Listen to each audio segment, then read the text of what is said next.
Ici Léon Zitrone qui vous parle de Paris, très précisément des bâtiments de la Sorbonne, où se tient actuellement le 2e congrès international de criminologie. Et j'ai l'honneur d'avoir à côté de moi monsieur Jacques Bernard Herzog, procureur de la République, chargé de travaux pratiques à la faculté de droit, qui va vous dire quelques mots sur les buts de ce congrès et peut-être sur les résultats auxquels ce congrès est parvenu jusqu'à présent.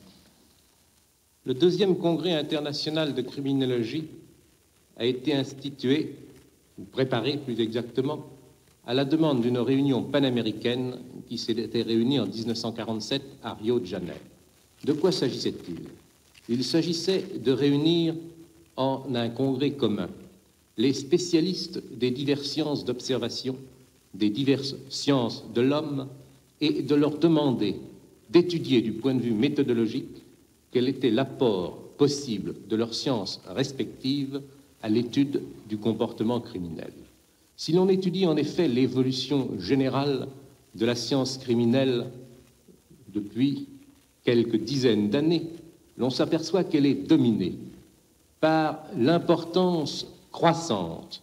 que prend le point de vue personnel et subjectif sur le point de vue objectif. Alors que le droit pénal classique était tout entier orienté vers l'étude du crime, le droit pénal de l'avenir doit être tout entier dominé par l'étude du criminel. Et bien entendu, cette étude du criminel ne peut se faire, ne doit se faire qu'avec la collaboration des spécialistes des sciences d'observation. Nous avons réuni ces divers spécialistes pour leur demander d'étudier, d'une part,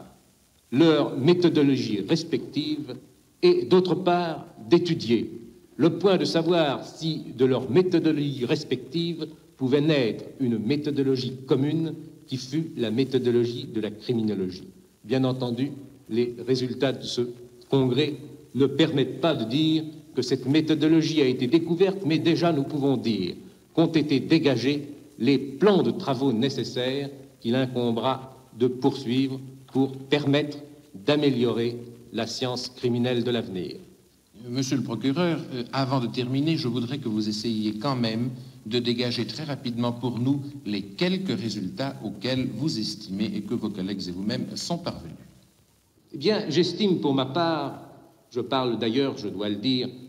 non pas en tant que spécialiste d'une science d'observation, mais en tant que juriste, j'estime tout de même pour ma part qu'il faut se rendre compte que la criminologie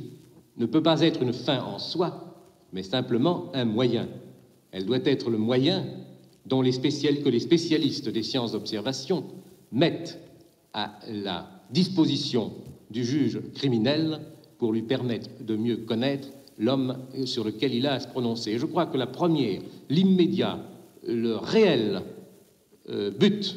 auquel nous avons atteint à ce congrès, c'est de montrer la nécessité d'une spécialisation du magistrat criminel, qui ne peut plus désormais se contenter de juger l'homme sur le dossier qui lui est remis, mais qui doit, pour le juger, avoir des connaissances psychiatriques, biologiques, psychanalytiques, sociologiques. Je crois d'autre part que le second résultat immédiat